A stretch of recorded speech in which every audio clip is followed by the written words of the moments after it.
नमस्कार, हवामानाच्या बातमीमध्ये आपले स्वागत आहे। आज 20 जून 2024 पाहूया आजच्या हवामानाविषयीचे नवीन अपडेट।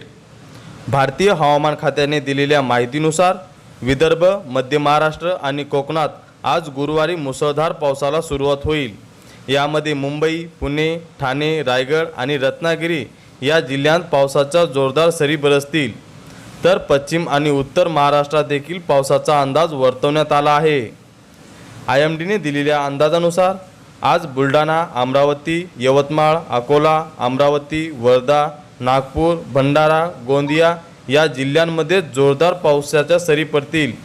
तर मराठवाड्यातील जालना, छत्रपती संभाजीनगर, बीड, परभणी, लातूर, नांदेड, धाराशिव या जिल्ह्यांत देखील जोरदार पावसाचा अंदाज वर्तवण्यात आला आहे। तर उत्तर महाराष्ट्रातील जळगाव, धुळे, नाशिक, सोलापूर या जिल्ह्यांत मेघगर्जनेसह पावसाचा अंदाज आहे। तर मुंबई आणि पुणे, रायगड, रत्नागिरी, पालघर या जिल्ह्यांत देखील मुसळधार पावसाची शक्यता आहे। दरम्यान शेतकऱ्यांनी पेरणी करण्यापूर्वी कृषी विभागाच्या अधिकाऱ्यांचा सल्ला घ्यावा, असेही आवाहन हवामान विभागाकडून देण्यात आले आहे। अशाच माहितीसाठी हवामानाच्या बातमीला सबस्क्राईब करा। धन्यवाद।